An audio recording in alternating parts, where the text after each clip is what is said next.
하겠습니다. 제가 가진 성경으로 구약 1250면 찾으셨으면 저와 여러분이 교독하시겠습니다. 62일의 후에 기름을 부은 자가 끊어져 없어질 것이며 장차 한 왕의 백성이 와서 그 성읍과 성소를 무너뜨리려니와 그의 마지막은 홍수에 휩쓸림 같을 것이며 또 끝까지 전쟁이 있으리니 황폐할 것이 작정되었느니라. 그가 장차 많은 사람들과 더불어 한 일의 동안에 언약을 굳게 맺고 그가 그 일의 절반의 제사와 예물을 금지할 것이며 또 고압하여 가증한 것이 날개를 의지하여 설 것이며 또 이미 정한 종말까지 진노가 황폐하게 하는 자에게 쏟아지려 하였느니라 하니라. 아멘. 잠시 기도하시겠습니다. 하나님 아버지, 오늘 또 저희들을 이렇게 예배할 수 있는 예배자의 자리에 서게 하시니 감사합니다. 하나님, 세상에서 몸과 마음이 지쳐서 이곳에 온 사랑하는 형제 자매들 있습니다. 하나님, 그 어떤 것인지 알 수 없지만 하나님은 다 아시오니 이 시간 예배를 통하여 위로하시고 회복해 하여 주시옵소서. 이 시간 우리가 하나님 하실 계시록의 말씀을 나눌 것인데 어렵더라도 하나님 믿음으로 받아들이게 하시고 은혜로 받아들이게 하시고 우리가 다시 오실 예수님을 기다리는 복된 소망으로 분별력 있는 말씀 나누게 하여 주시옵소서. 이 시간 예배 속에서 우리 하나님만 홀로 영광 받아 주시옵시고 예배드리는 저희들은 마음과 뜻과 정성을 다하여 예배드릴 수 있는 은혜 또한 허락하여 주시옵소서. 감사드리며 예수님의 이름으로 기도드리옵나이다. 아멘. 샬롬. 요즘 몸살 감기가 심해져가지고 전체적으로 제 직장에서도 그렇고 가정에서도 그렇고 여러분도 그런 것 같아요. 날씨는 좋은데 제 생각에는 예수님 오실 때가 되어 가니까 공기나 이런 것들은 안 좋아져서 사람이 살기에 아주 부적합한 그런 시대를 살고 있지 않나. 우리들이 천년을 살 수 있도록 지음받은 사람들이 이제는 예전에는 저희 나라 사람들이 조선시대의 남자들 평균 수명이 43세였다고 해요. 세종대왕께서 상당히 장수하셨는데 53세에 돌아가셨고요. 우리는 세종대왕을 할아버지라고 하잖아요. 저는 그 나이를 너무 활쩍 넘어버렸어요. 의술이 발달해서 100세 시대라고 하지만 모든 사람이 100세를 살 수 있는 것이 아니지요. 하나님 앞에 도전하는 과학이 아무리 있어도 말세에 하나님의 때의 시간들이 다가온다는 걸 느껴요. 그러면서 살다 보니까 사람들의 이 연약하고 나약한 마음을 이용해서 각종 이단들이 득세를 하지요. 어느 시대나 우리 시대 때에도 이단들이 많이 득세를 해서 사람들의 아픈 마음을 악이용하고 또 자기들의 어떤 이익을 위해서 착취하는 그리고 영생의 소망 없이 살아가도록 만들어버리는 피폐한 삶을 살게 하는 그런 정말 어려운 시대를 우리가 살고 있어요. 근데 그 이단들에게 있어서 가장 기본이 되는 것은 돈이에요. 돈으로 사람들을 다 구속하고 돈으로 사람들을 이용하고 다 그런 것이지요. 성경 말씀을 교묘하게 이용해서 결국에는 물질, 돈으로 해서 그들을 다스리는, 그렇다고 해서 그들에게 뭘 나눠주고 이렇게 해서 다스리는 게 아니라 다 빼앗아버리고 삶을 피폐하게 만들어버리고 가족 간에 남편과 아내, 부모와 자식들을 다 떼어버리고 그런 시대에 우리가 살고 있잖아요. 대표적인 우리 시대에도 이단들이 얼마나 많이 있습니까? 지금 가장 대표적인 게 통일교 신천지, 여러분도 들어보셨겠지만 왜 저런 곳에 저런 사람들이 빠질 수밖에 없어요. 성경을 올바로 나누지 않으면. 그래서 오늘 우리가 제가 말씀드렸지만 하나님께서 약속하신 미래는 분명하게 100% 실현이 될 겁니다. 근데 이 미래는요, 하나님이 예언하신 미래는 주로 구약의 이사야, 에스겔, 다니엘, 요엘, 호세아, 스가랴 이런 데에서 많이 기록이 되어 있는데 그것이 요한계시록이 없이는 결코 해석할 수가 없어요. 그래서 하나님은 이 미래에 대해서 구약의 하나님이 영원까지 가는 미래에 대해서 우리들에게 요한계시록을 통해서 말씀을 하셨는데 이 요한계시록을 잘못 풀어버리니까 어떻게 돼요? 이단이 되는 거예요. 그래서 저는 오늘 좀 여러분이 어려울 수 있지만 오늘은 우리들이 휴거받고 그리고 공중에서 7년 동안 그리스도의 심판성과 어린 양의 혼인잔치가 있다고 그랬죠. 그럼과 동시에 휴거받지 못한 사람들이 있잖아요. 이 땅에. 그 사람들이 이 땅, 이 지구에서 겪게 될 사건들에 대해서 나눌 거예요. 여러분이 많이 들어보셨겠지만 오늘 듣는 것이 매우 어려울 수 있어요. 그러나 한번 들어서 되는 건 아니고요. 그냥 들으시고 분별력만 있으시면 되고요.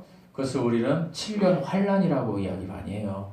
그래서 환란기라는 얘기 많이 들어보셨을 거예요. 환란기의 때에 이단들이 거기에서 많이 빼서 쓰는 게 14만 4천 명. 그죠? 14만 4천 명. 신천지가 14만 4천 명에 들어가려면 뭘 해야 된다 해가지고 저렇게 사람들을 구속하잖아요. 그리고 지금 교세가 거의 30만이 되니까 그러면 그 안에서 14만 4천이 넘었는데 그 이상은 어떻게 돼요? 그러니까 이만희가 하는 얘기가 뭐예요? 우리 30만 중에 14만 4천에 안 드는 자들이 있으니까 가정을 다 버리고 남편 버리고 아내 버리고 다 어떻게 그쪽에 와가지고 14만 4천에 들 수 있도록 해야 된다 해가지고 지금 멀쩡한 사람들이 하고 있어요. 저희 교회에도 2번이나 그분들이 찾아와가지고 저하고 아주 대화를 심도 있게 하고 그리고는 안 와요. 지금 왜 안 오는지 신문도 계속 넣고 있어요. 저희 교회에. 근데 요즘 또 안 넣는데요. 하여간 그렇게 열심히 하고 있어요. 통일교도 마찬가지죠. 문선명이 죽었지만 지난주에 제가 이단 나눴지만 하여간 다 계시록에서 나온 거고 그다음에 여호와 증인이라든지 요즘 또 예전부터 있던 이단들은 어디에서 요한복음 13장에 나온 666 표를 가지고 666 표를 안 받으면 지옥에 간다 이런 걸로 사람을 구속하고 하여간 뭐 그런 일들이 많아요.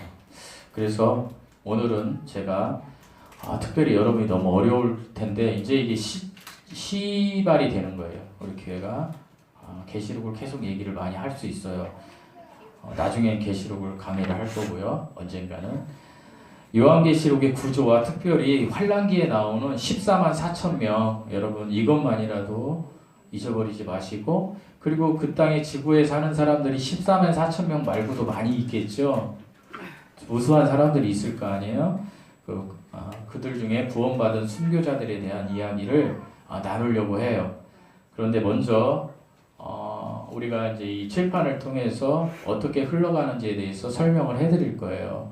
여러분이 이걸 듣고 성경을 이렇게 읽어야 되겠다. 계시록을 한번 계시록을 한번 읽는 거를 도전해 보시고 그리고 나중에 이해 안 되시는 것들은 성경 공부하고 또 저랑 교제도 하고 이렇게 나누셨으면 좋겠어요.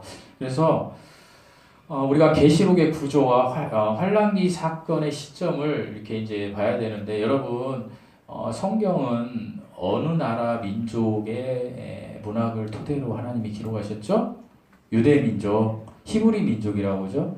그래서 특별히 묵시 문학이라고 해요. 묵시 문학 예언하는 여러분 요한계시록을 앞으로 벌어질 일을 보여주신 거예요. 하나님이 이 묵시예요. 이 묵시 문학에서 히브리적인 개념들이 있어요. 이걸 알고 우리가 계시록을 들어가야 되는데 다른 건 몰라도 이 히브리적 문학 요소가 뭐냐면 한 번 이야기한 거를 다시 이야기해요.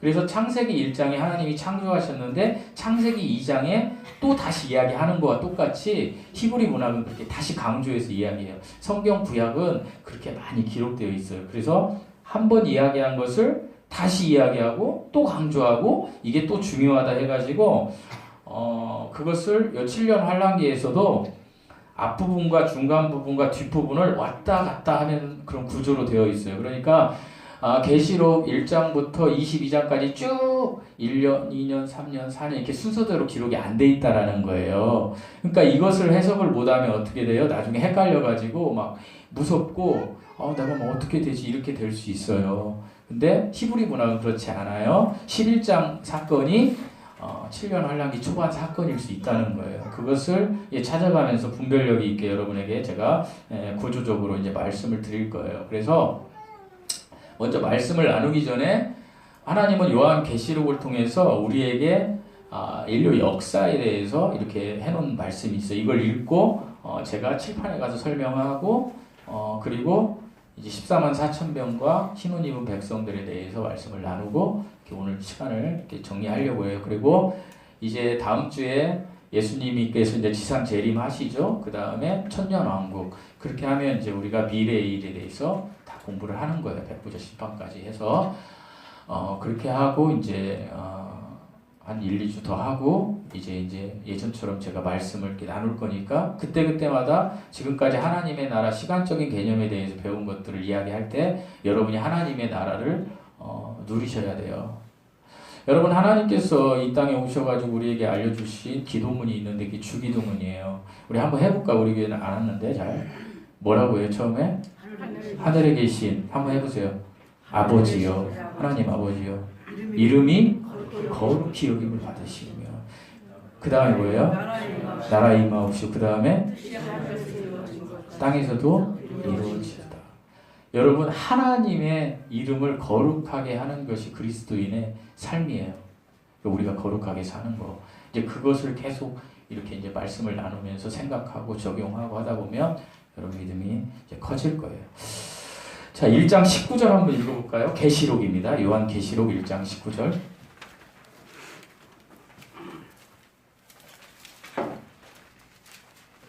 계시록 1장 19절 계시록은 마지막 성경이니까 찾아보실 수 있겠죠? 계시록 1장 19절 시작 그러므로 내가 본 것과 지금 있는 일과 장차 될 일을 기록하라. 이게 성경 전체를 이야기하는 거예요. 요한에게 하나님이 지금 이야기하시는데 내가 본 것과 이게 뭐예요? 과거예요. 과거. 그 다음에 지금 있는 일은 뭐예요? 교회 시대 사도 요한이 살았던 특별히 1장 2장에 나오는 7교회가 나와요. 그죠? 계시록에 보면 이제 아직 안 읽어보신 분들도 있을 텐데 7교회가 나와요. 에베소, 서머나, 버가모, 두아디라, 사데, 빌라델비아, 라오디게아 교회가 오늘날 교회 시대의 교회 특성하고 똑같다라는 거예요. 여러분 한번 집에 가서 읽어보세요. 2장은 그래서 지금 있는 일이 지금 이 2장 2장과 3장까지 이야기하고 있는 거예요. 그 다음에 뭐예요? 장차 될 일. 자, 그러니까 과거, 현재, 미래죠. 장차 될 일은 미래죠. 장차 될 일은 언제부터냐면 요한계시록 4장부터 22장까지. 자, 그러니까 요한계시록 4장부터는 미래의 일이에요? 지금 일이에요? 우리 관점에서 미래의 일이에요. 왜 우리 관점이에요? 우리 현재가 교회 시대 사람들이기 때문에 그래요. 네, 이해하셨어요? 이해 못하신 분들이 있으면 넘어가면 안 돼. 이해하셨어요? 아멘. 그래서 현재는 교회 시대라는 거예요. 그 다음에 미래는 장차 될 일. 이거는 어디부터 기록되어 있다고요? 요한계시록 4장부터 22장까지. 그러니까 지금 우리에게 왔어요? 안 왔어요? 안 온 거예요. 자, 이걸 이해하시고 그 다음에 이제 나눌 거예요. 그래서 지금 제가 이야기하는 거는 미래의 일이에요? 현재의 일이에요?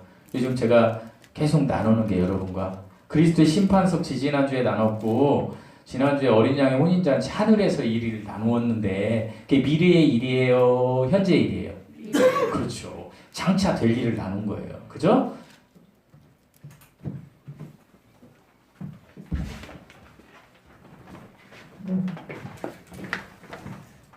그래서 장차 될 일이기 때문에 여러분 여기 있는 것들은 우리에게 닥칠 일이 아니에요. 어떤 사람만 예수님을 믿은 사람만 그렇게 이해하시면 돼요. 그래서 자, 제가 이 복습 한번 해드릴게요. 자, 하나님의 나라는 뭐라 그랬어요? 하나님이 온전하게 100% 통치하는 나라. 근데 이 하나님의 나라가 지금은 온전히 안 이루어졌죠. 그래서 로마서 14장에 하나님의 나라는 먹고 마시는 것이 아니라 영적인 나라다. 그래서 우리 몸이 이 땅에 있기 때문에 영적으로 누려야 하기 때문에 우리가 기도 생활 잘하고 말씀 생활 잘해서 하나님하고 영적으로 소통이 돼야 하나님의 나라를 온전히 나눌 수 있다라고 했어요. 근데 사탄이 그걸 계속 방해하는 거예요. 지금 언제까지 방해해요? 내 몸이 부활할 때까지 이제 방해를 하는 거예요. 그래서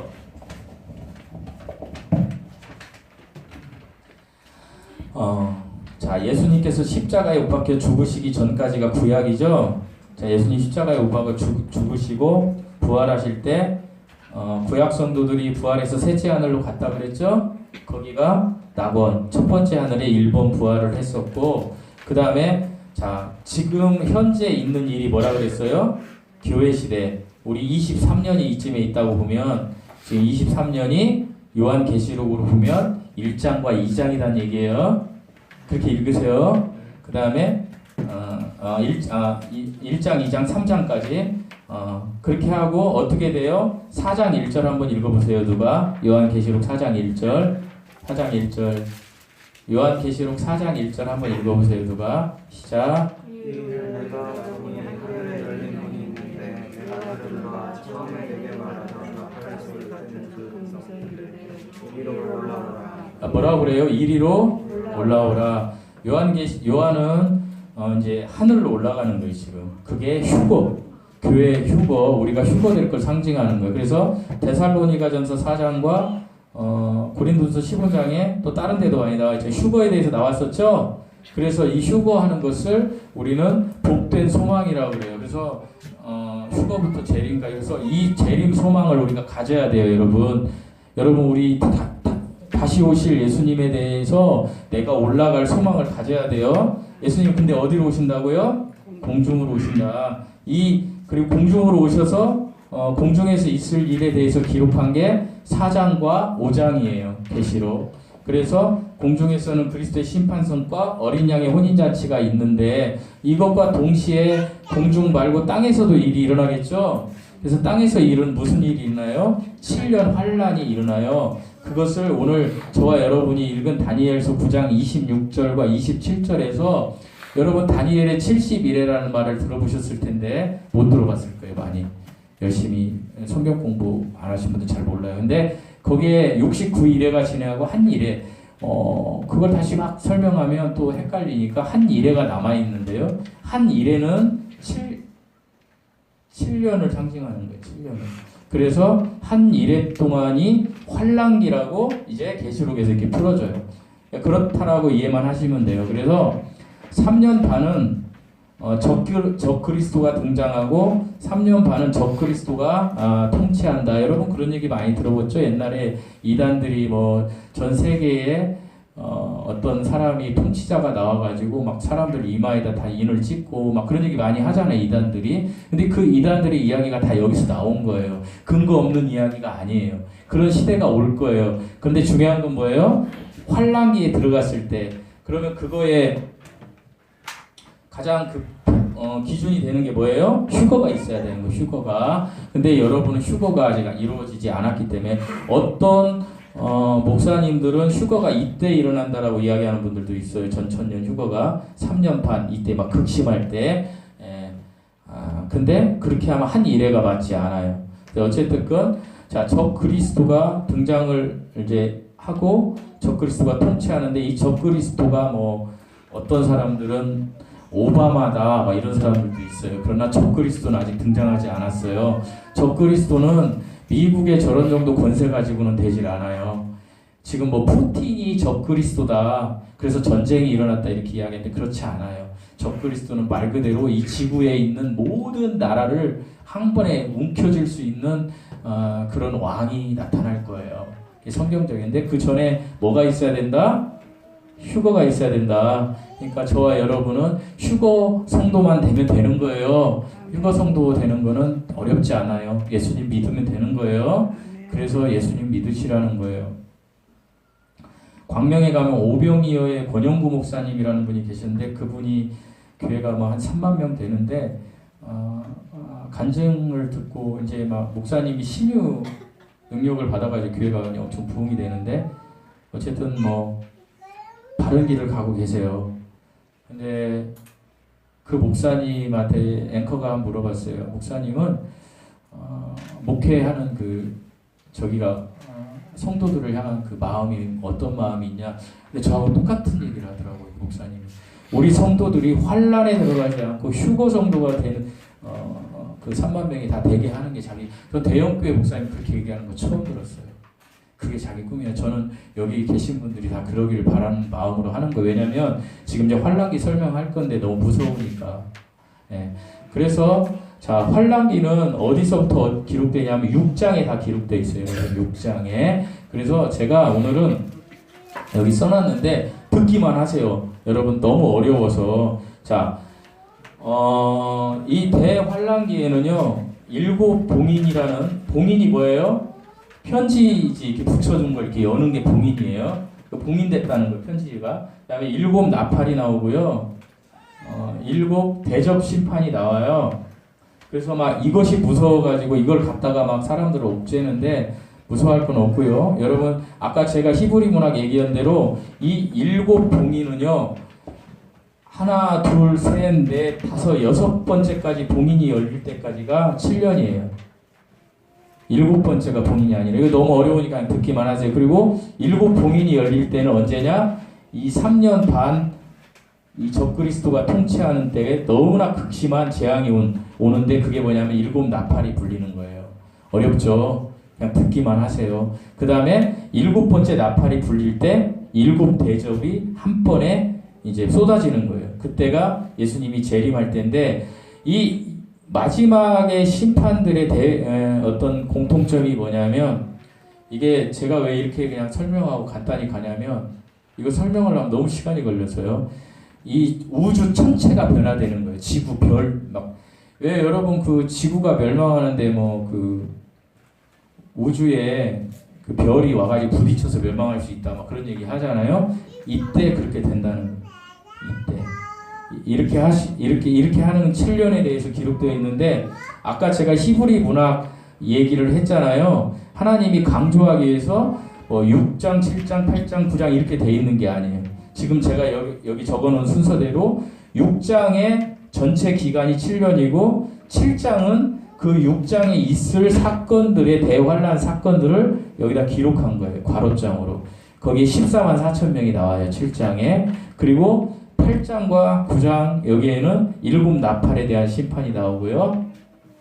10장은 요 마지막 기록한 거고 여러분 그냥 이거는 그 유인물 보시고 이 순서대로 성경을 읽는다라고만 듣기만 하세요. 그리고 11장에 이제 모세와 엘리야로 표시되는 2 증인이 나오고요. 이게 이제 막 말도 안 되는 막 소설 같은 이야기들이 나오는 거예요. 그리고 12장에 이 사탄이 여러분 미가엘 천사와 싸우다가 땅에 떨어진다 그러는데 그 12장에 사탄이 땅에 떨어지는 거예요. 그러니까 사탄이 이제 지구로 오는 거죠. 패배해가지고. 그리고 13장에 거짓 짐승의 표와 거짓 대언자에 대해서 나오는데 여기서 666이 나오는 거예요. 그 다음에 14장에 14만 4천 명이 또 나와요. 그래서 우리는 오늘 이 14만 4천 명과 이 당시 살던 사람들에 대해서 제가 이제 말씀을 나눌 거고요. 그리고 15장에 이때는 이제 구원받으려면 다 순교당해야 돼요. 순교. 그러니까 지금은 예수님만 믿으면 구원받지만 이때는 행위가 있어야 돼요. 예수님을 시인해야 돼서 순교자들이 나오죠. 순교자들이. 그러니까 지금은 순교 안 하셔도 돼요. 순교 안 하셔도 구원받는. 그래서 교회 시대를 은혜 시대라고 하는 거예요. 이 교회 시대를. 이때 들어가면 그만큼 무섭기 때문에. 그 다음에 16장 나오고 17장, 18장에 이제 아마겟돈 전쟁과 예수님이 재림하는 그 장면 19장까지 나오고 그다음에 20장에 백보자와 천년왕국 21장에 이제 새하늘과 새 땅 신천지란 말이 새하늘과 새 땅이에요. 너무 좋은 말이잖아요. 이 말이 나오고 영원으로 가는 거예요. 그러니까 좋은 말을 다 갖다가 써버린 거죠. 이만희가. 이렇게 이제 들으시고 너무 이제 어려우니까 그냥 제가 이렇게 흘러갔다 요한계시록 원래 어려운 거잖아요. 들으시고 제가 이제 말씀하는 거 이제 들으시면 돼요. 그래서 오늘은 그 첫째 7개 편지 중에 6개 편지를 여는 것이 7년이라고 그랬죠? 그거에 대해서 제가 이제 말씀을 드리고 여러분에게 이제 저걸 소개할 거예요. 자, 이 7년 대환란에 대해서 마태복음 24장 21절에 이렇게 기록하고 있어요. 이는 그때에 큰 환란이 있겠음이라. 창세로부터 지금까지 이런 환란이 없었고 후에도 없으리라. 이걸 이제 이 환란기를 이야기하고 있는 거예요. 여러분, 예수님은요 이 세상에 다시 오시고, 예수님이 이 세상에 다시 오실 때 데살로니가 전서 4장 16절에서 17절에 어떻게 된다 했어요? 우리가 휴거된다 그랬어요. 공중으로 우리 몸이 들림을 받는 거예요. 그래서 죽은 자들이 먼저 들림을 받고 그때 살아있는 자들도 먼저 들림을 받아요. 근데 죽은 자들이 어떻게 들림을 받을까요? 여러분, 성경에 보면 죽은 자들은 지금 어디에 가 있어요? 셋째 하늘에 가 있죠? 네. 셋째 하늘에서 그들이 자던 자들이 이 몸을 입기 위해서 이렇게 내려와요. 그러면 여기에서 새로운 몸으로 이렇게 다시 지음 받아서 올라가고, 그리고 그 다음에 그 당시에 살았던 자들도 새로운 몸으로 들림을 받는 거예요. 그러니까 우리가 이 땅에서 예수님 믿고 죽는 것이 그렇게 중요한 거예요. 그죠? 낙원에 갔다 우리 몸이 구원받을 수 있으니까. 그러니까 예수님 언제 다시 오든지 우리에게 중요한 건 우리가 휴거 성도가 되는 것이다. 그래서 이제 공중에서 예수님과 뭘 한다 그랬어요? 공중에서 그리스도 심판석과 그 다음에 혼인잔치를 한다라고 말씀드렸어요. 그리고 나서 이 땅에 뭐가 이제 시작된다고요? 7년 환란이 시작되는 거예요. 그래서 적그리스도가 나타나서 이제 이렇게 통치를 하는데, 그것이 계시록 6장부터 19장까지 기록되어 있는 거예요, 지금. 그러니까 여러분, 계시록 6장부터 19장까지는 환란기를 다룬 거예요. 근데 만약에 예수님이 내일 오신다, 그런데 내가 예수님을 지금 안 믿는다, 그럼 그 사람 환란기에 들어가는 거예요. 그 환란기에 들어가서 그 사람이 예수님을 믿음으로만 구원받을 수가 없어요. 행위가 있어야 돼요, 반드시. 그렇기 때문에 너무 무섭고 어려운 건데, 그 행위가 뭐예요? 행위가 순교당하는 거예요. 순교당하는. 너무 어렵죠. 그래서 우리는 지금 예수님을 믿어야 된다. 그래서 7년 환란기의 재앙이 6봉인이 나와요. 나팔과 대접은 나중에 시간 되면 말씀드리겠고요. 이 6봉인이 열릴 때 7년이 지나는 거예요. 그래서 첫 번째 봉인이 열리는데, 그것이 이제 성경 읽을 거예요. 계시록 6장 2절. 자, 우리 6장부터 지금 볼 거니까 여러분이 직접 읽으세요. 6장 2절 시작.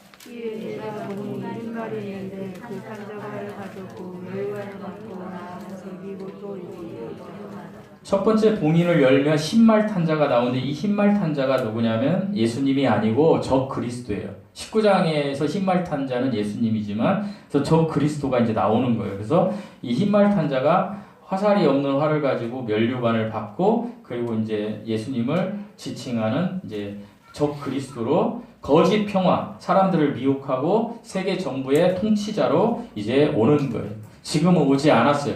그러니까 지금 왔다라고 하는 거 다 거짓말이에요. 미혹하는 거예요. 안 믿으시면 되는 거예요. 이 사람이 다니엘서 9장 27절에 얘기하는 적 그리스도예요. 그 다음에 두 번째 봉인이 또 열려요. 4절 말씀 읽어보시겠습니다. 4절 시작. 이에 다른 붉은 말이 나오더라. 그 판사가 하나를 받아 항상 합병을 제하여 서로 준비하고 또 분쟁을 하더라. 자, 붉은 말을 탄 자가 나타나죠. 그래서 이 자가 와서 하는 건 뭐예요? 전쟁을 일으켜요, 전쟁을. 그러니까 지금 어떤 사람들은 푸틴이 일으킨 우크라이나 전쟁이 세계 대제전의 전초전이다. 뭐 그럴 수 있겠지만 실질적으로 그렇지 않아요. 성경적으로 보면 아직 휴거되지 않았기 때문이에요. 그다음에 세 번째 봉인을 계시록 5절 말씀 읽어볼게요. 6장 5절 시작. 셋째는 셋째에 해가 이르니 셋째 생활을 하되 하루로 내가 보니 검은 말이 나오니 탄자가 저주를 가졌더라. 자, 어떤 말을 탄 자예요? 검은 말. 그래서 검은 말 탄 자가 이제 와가지고 어떤 일이 뭐냐면 이 세상의 모든 그 저기들이 기근이 이제 발생되는 거예요. 기근이 발생돼서 사람들이 이제 굶어 죽기 시작하는 거죠. 그래서 미래의 전쟁이 식량 전쟁이다라고 얘기 많이 들어보셨을 거예요. 그러나 대환란 전에는 안 와요. 그러니까 여러분은 지금 그런 걱정, 그런 염려하시는 것보다 더 걱정하고 염려해야 될 게 뭐예요? 나 정말 예수님 만났나? 나 성도인가? 이걸 고민하셔야 되는 거예요. 누구나. 여러분뿐이 아니고 이 지금 살아있는 호흡이 있는 사람들은. 자, 네 번째는 이제 8절 읽어보실게요. 8절 시작. 내가 봄에 초학생 말이 나오는데 그 단절이 등상하니 농부가 그를 따르더라. 그들의 땅 사동의 일을 건설하여 공무원과 사망과 드디어 이제 세 번째와 네 번째, 자 이제 흰 말 나왔고 붉은 말 나왔고 검은 말 나왔고 마지막에 청황색 말이 나오는데 이 청황색 말을 탄 자는 뭐를 해요? 사망을 일으키는 거죠. 사람 다 죽여버리는 거예요. 근데 지구상에 있는 사람들을 4분의 1을 다 죽여버리는 거예요. 지금 인구가 80억 명이면 20억 명을 다 죽여버리는 거죠. 이렇게 해서 네 개의 말탄 그룹들이 나타나서 사람들을 다 힘들게 하는 거. 이게 환란이에요, 환란. 그래서 이 환란기고요. 그다음에 이제 다섯 번째 봉인을 떼니까 어떻게 돼요? 6장 9절 한번 읽어보시겠습니다. 6장 9절 시작. 자세히를 맺을 때 내가 보니 하나님의 말씀과 그들이 가진 증거로 말미암아 죽임을 당한 영혼들이 제자하니 순교자들이 이제 나와가지고 순교자들이 하나님께 기도하는 모습이 나오는 거예요.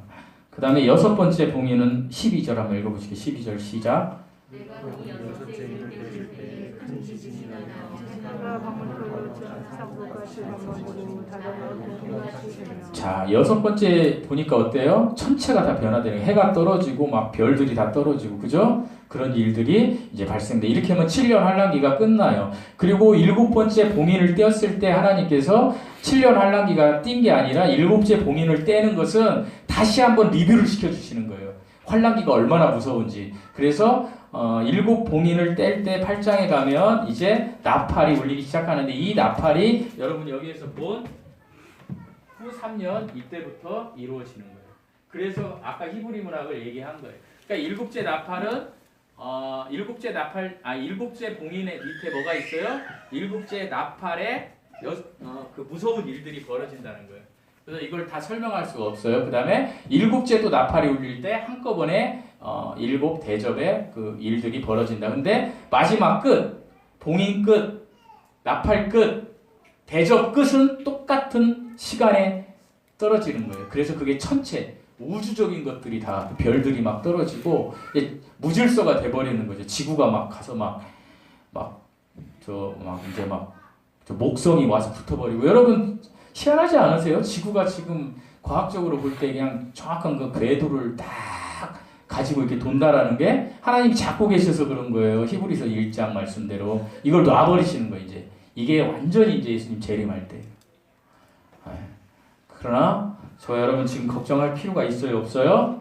없어요. 그래서 계시록은 나중에 이제 공부하게 되고. 자, 그래서 이때에 이제 인을 뗐을 때에 이 땅에서 환란이 일어나는데 이 환란 때에 이 땅에서 사는 사람들이 이제 나와요. 그 대표적인 나온 사람들이 14만 4천 명이에요. 자, 근데 이 14만 4천 명이 누구냐 이거야. 이게 누구예요? 이만희 그 교주의 신천지의 성도들일까요? 1급 8,000원 받고 지금 점심을 먹어도 10,000원인데 8,000원 받고 그 고난의 길을 지금 엄청 많잖아요, 여러분. 여러분 6촌까지 따지면 신천지 한 명씩 있을 수 있어요. 그분들 되게 헌신적이고 희생적이고 콩팥도 띄워줘요, 콩팥도. 그 정도로. 왜 그럴까요?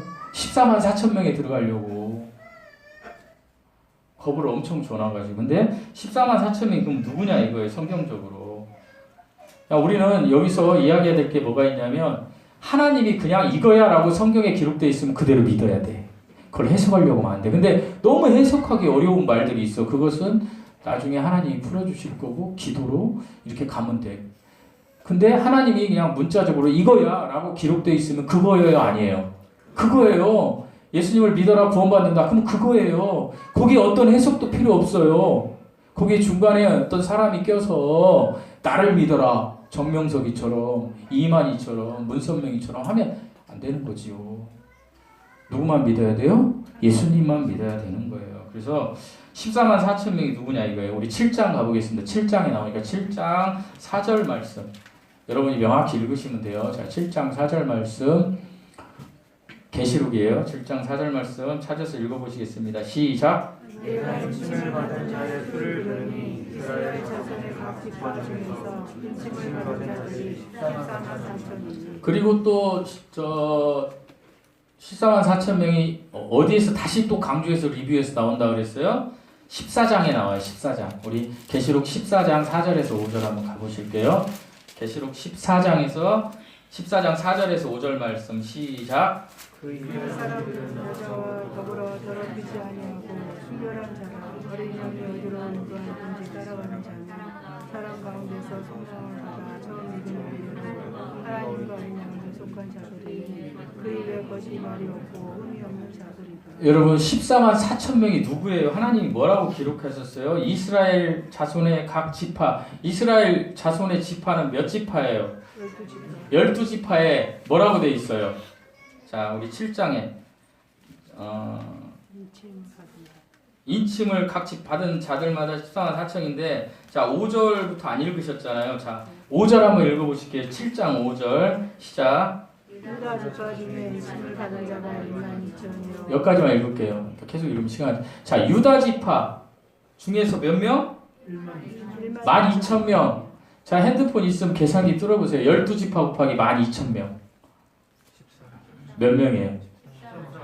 그래요. 그러니까 자 하나님이 성린으로 택한 백성들 자 이때 14만 4천이 나올 때는 교회가 휴거 됐어요? 안 돼 있어요? 휴거 됐죠? 우리와 상관없죠? 근데 상관 있다고 쳐도 요한계시록에 뭐라고 돼 있어? 이거는 이스라엘 12지파 중에 12,000명씩이 나온다는 거예요. 여러분 우리가 이스라엘 지파예요? 아니잖아요. 어떤 이단 하나는 뭐 어떻게 나오는지 아세요? 지금 우리 역사를 보면 삼국유사 삼국사기를 보면 우리의 조상이 누구라고 돼 있어요? 단군. 그런데 여기에 단지파가 나와요. 단지파. 에? 야곱의 그 후손 중에 단지파. 그러니까 단지파가 단군이래. 그래서 우리 여기서도 나온다는 거예요. 12,000이 거짓말이에요, 여러분. 우리 유대인이에요, 아니에요? 아니에요. 유대인 12지파에서 나오는 거. 이게 좀 더 하면 이 대환란기는 유대인들을 심판하는 거거든. 물론 그 안에 이제 이방 민족들도 심판 당하지만 그 땅에 사는 우리 거기 안 들어가려고 예수님을 믿어야 되는 거. 그러니까 명확히 아세요. 14만 4천 명은 우리하고 해당 사항이 있다 없다? 시대적으로 없다. 나중에 우리 교회를 안 다니더라도 이거는 아셔야 이단에 안 빠져. 안 빠져요. 14만 4천 명은 이 시대가 아니라 언제다? 환란기다. 이건 분명히 아시고 설령 100번 1000번 양보해서 그렇다 쳐도 여기 성경에 7장 계시록 7장 4절부터 8절까지 12지파에 12,000명이라고 하나님이 계속 얘기했어요? 안 했어요? 유다 지파에 12,000명, 르벤에 12,000명, 아셀에 12,000명, 시므온, 납달리에 계속 얘기했죠? 그만큼 아니다는 거예요, 여러분. 근데요, 어떤 이상한 정신 나간 교수가 여러분 이런 거를 막 짜집기를 해가지고 여러분에게 이야기했을 때 내가 14만 4천에 들어가야지. 나 저 단군 조상인데 이렇게 하면 이게 정말 안 된다니까. 안 돼요. 이단에 빠지는 거예요. 내 자녀가 빠질 수도 있어요. 요즘 애들 이거 아시고 걔들한테 이렇게 정확히 얘기해줘요. 이렇게 얘기해줘도 안 믿는다니까요. 명확히 이렇게 하나님이 써놨잖아요. 14장은 뭐예요? 이 14만 4천 명이 구원받고요. 14만 4천 명이 이미 순교당한 상황에서 하늘에서 하나님하고 얘기하는 거예요. 예수님하고. 그걸 얘기한 거예요. 근데 막 14만 4천 명은 상징적인 숫자다. 장로교에서 우리나라 가장 큰 교단, 우리 교회도 장로교지만 그렇게 얘기해놔 버려가지고 14만 4천명 상징적이니까 상징적이라는 건 뭐예요? 어떤 해석도 가능한 거예요. 이만희가 해석하든 정명석이가 해석하든 이재록이가 해석하든 다 해석이 각자 달라. 영적인 건 그래서 무서운 거예요. 하나님의 말씀은 같아야 돼요? 달라야 돼요? 같아야 되는 거예요. 모르면 그냥 모른 채 가면 되는데 이 교주들이 먹고 살으려고 사람들을 666표 14만 4천 명 이거에 구속을 시킨다는 거예요, 여러분. 저도 여기서 이 사단한테 어떤 능력을 받아서 제가 막 계시도 하고요. 제가 여러분에게 여러분 오늘 오후 2시부터는 비가 내릴 겁니다. 그랬더니 떼좀 안 믿다가 비가 내리니까 우리 목사님이 얘기한 게 이렇게다 또 하나 맞췄어. 사단이 줄 수 있어요. 그렇게 하고 내가 누가 아픈데 가 기도했더니 나아버렸네. 그러면 그냥 난리도 아니고 벌떼같이. 근데 그게 사단이 저주의 길이에요. 물론 하나님이 쓰시는 분들도 있어요. 그런 분들은 하나같이 어떻게 얘기해요? 예수님 얘기만 하는 거예요. 자기가 그 자리에 안 들어가요. 저도요. 하나님이 저에게 그런 은사 주셨으면 좋겠어요. 네. 하나님이 다 주시진 않는다니까. 특별한 목적으로 특수하게 쓰는 사람들에게 줘요. 근데 사단도 준다는 거예요. 그러니까 이재룡이나 정명석이나 지금 나오는 이단들은 다 그 사단의 그거를 받은 자들이죠. 왜요? 그 끝이 뭐예요? 저의 쾌락을 위해서 쓰는 거잖아요. 다 돈에 관련돼 있고 여자에 관련돼 있고, 그죠? 사단의 종들이에요, 여러분. 그들이 아무리 근데 거기에 가스라이팅 돼 있으니까 못 빠져나오는 거예요. 그냥 막 아무리 하나님의 말씀에 이렇게 기록 딱 돼 있어도 이만희가 14만 4천 명이 그 목소리도 좀 이상하잖아요. 어제 얼뜨기 같은 애한테 어떻게 당할 수 있어? 근데 당한다니까요. 모르면. 알고 가면 안 당해요.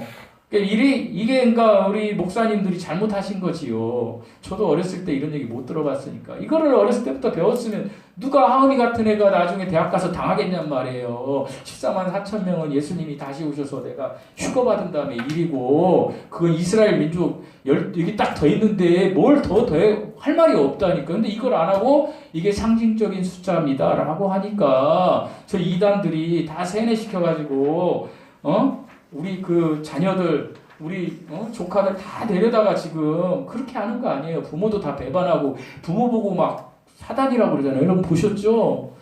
안 보셨나요?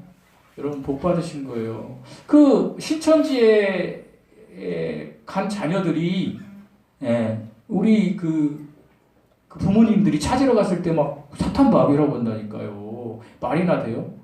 몇 년 전에 우리 아들이 학교에 되게 잘해주는 형이 있다는 거예요. 근데 제가 촉이 오더라고요. 한번 보자 했더니 너무 좋은 형이야. 그냥 보니까 신천지야. 여러분 그렇게 다 가스라이팅 되면 성창이도 거기 가서 그냥 지금 아버지가 목사해도 안 들어요. 이거 알고 어렸을 때부터 여러분 자신부터 지키고 이거 알고 해야 돼요. 그 다음에 이 7년 대환란에 이제 구원받은 성도들이 나오잖아요. 이 사람들을 흰옷 입은 사람들이라고 이렇게 나와요. 그래서 7장 9절 한번 읽어보실게요. 7장 9절 시작.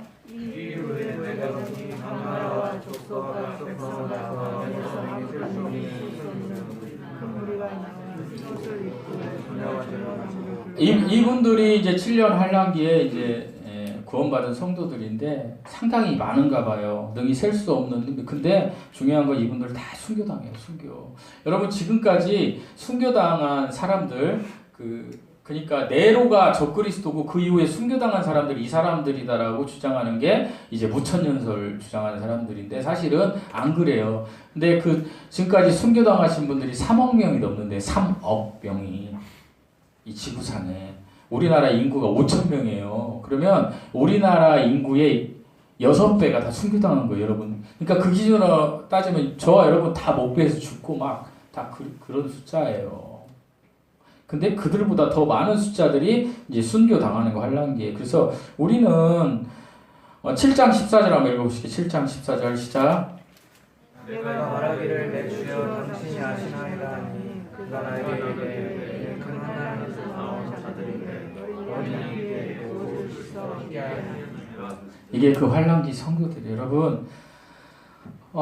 이들은 이제 큰 환란기에 예수님 앞에 휴거받는 사람들이에요. 제가 스토커가 첫 번째 부활이 3번 이루어진다 그랬죠?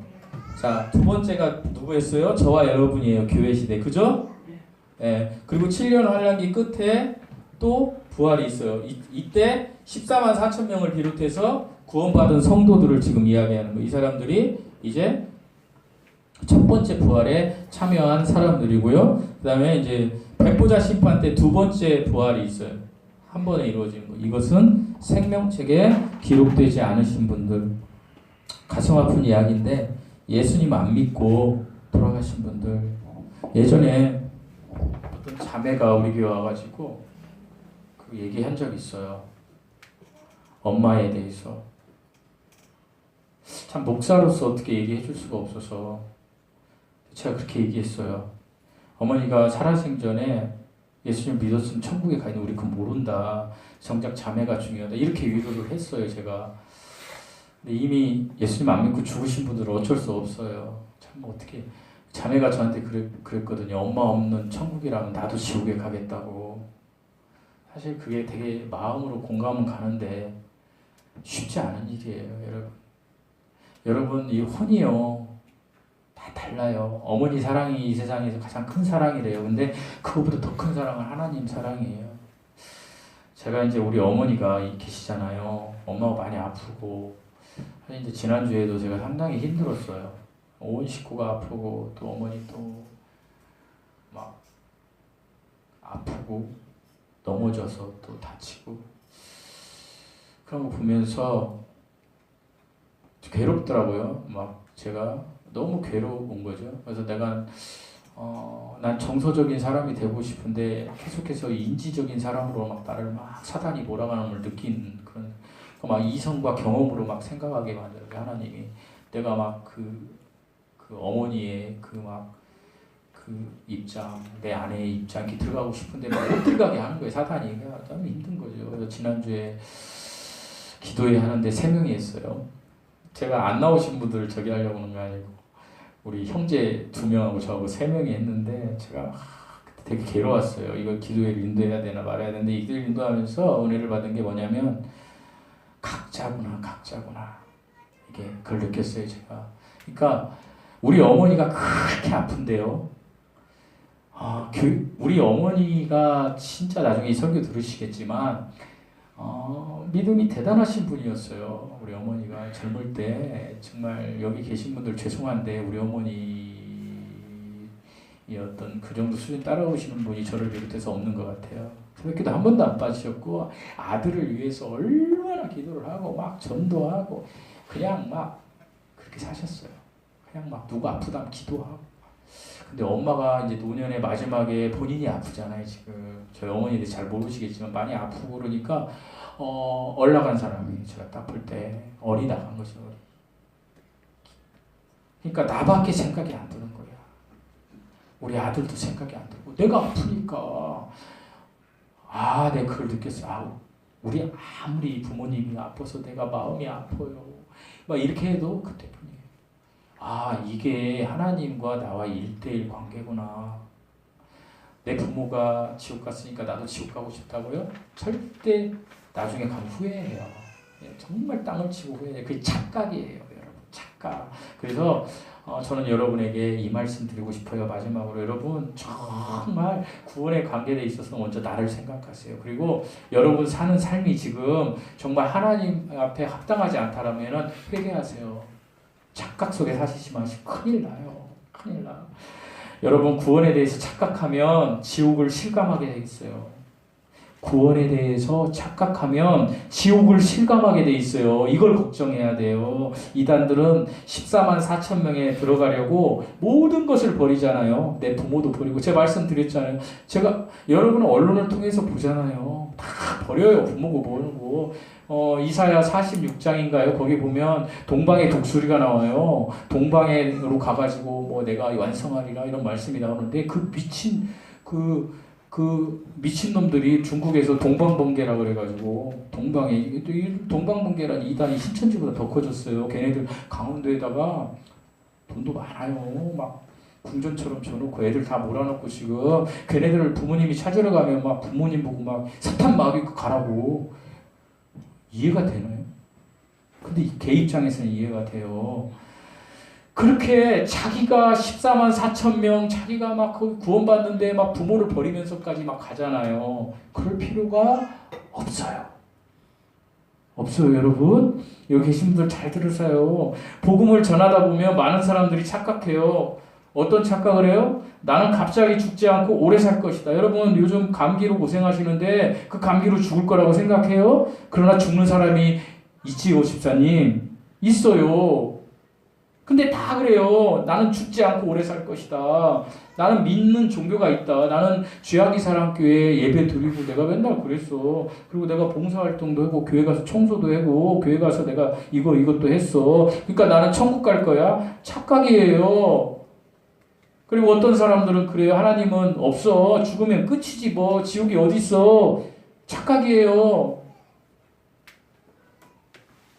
나는 죄인이라고 얘기하세요. 그럴 때 내가 왜 죄인이야? 내가 너보다 더 착한 일을 많이 했는데 나 의인이야. 이렇게 하는 거 착각이에요, 여러분. 안타깝지만 이 사람들 그냥 이 착각은요.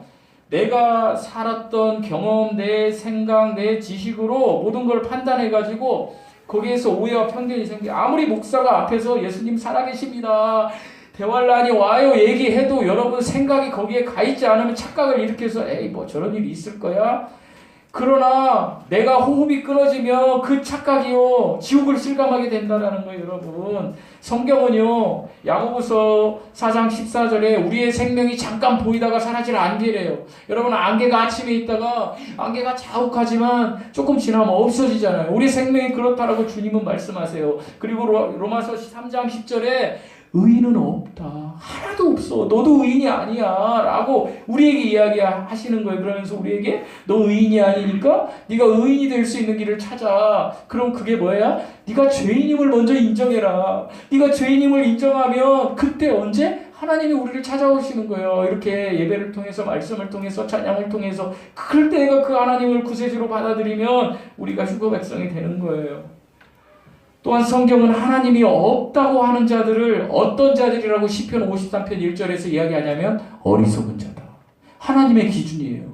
하나님이 없다고 하는 자들을 어리석은 자다. 얼마나 많은가요? 교회 안에도 많아요. 하나님 없다라고 생각하는 사람들이. 그러면서 그 사람들이 하는 이야기가 뭐예요? 하나님의 존재를 한번 증명해봐. 그럼 내가 한번 믿어볼게? 딜을 하는 거예요, 하나님은. 하나님은 피조물에게 딜을 한 적이 한 번도 없어요. 태초에 하나님이 천지를 창조하셨느니라 그냥 선언이에요. 하나님이 계신 건 스스로 계신 건 선언이에요. 그러면서 그 선언 중에 가장 무서운 선언이 뭐냐면 히브리서 9장 27절의 선언이에요. 한 번 죽는 것은 사람에게 정해진 것이요 그 뒤에는 심판이 있으리니.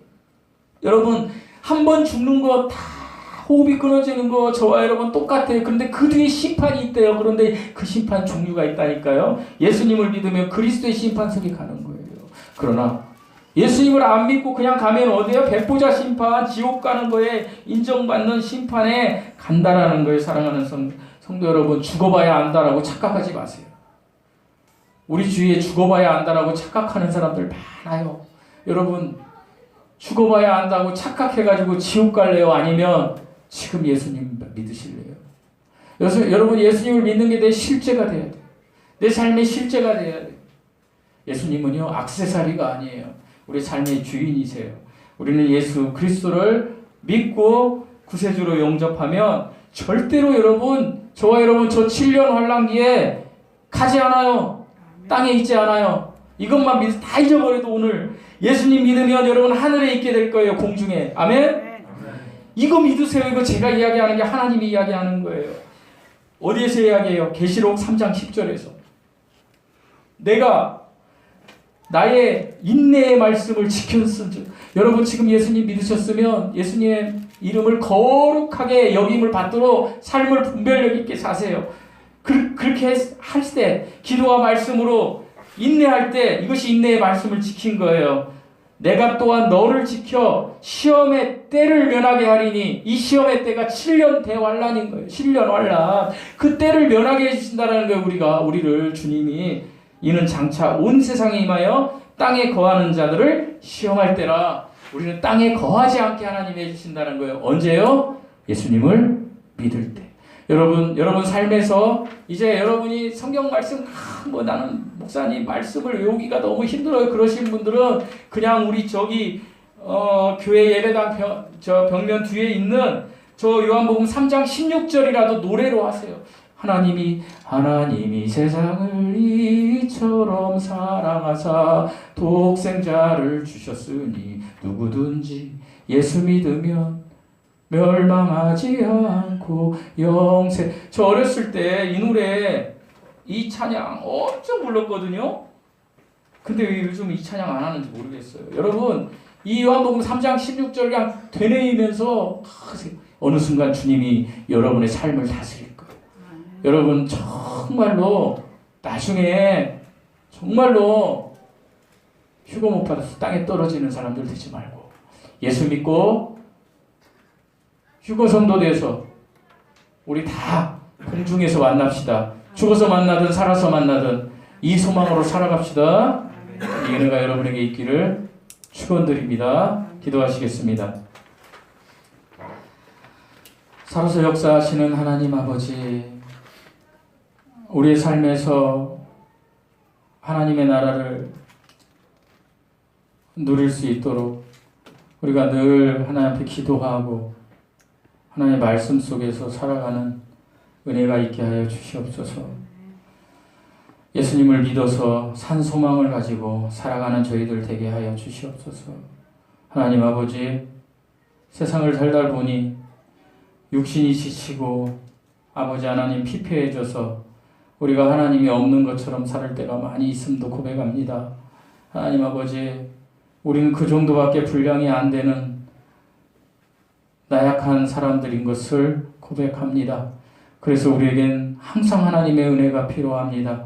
우리 각자에게 하나님의 은혜가 늘 있어서 하나님이 주시는 평안함을 누리게 하시고 하나님이여 이 땅에서도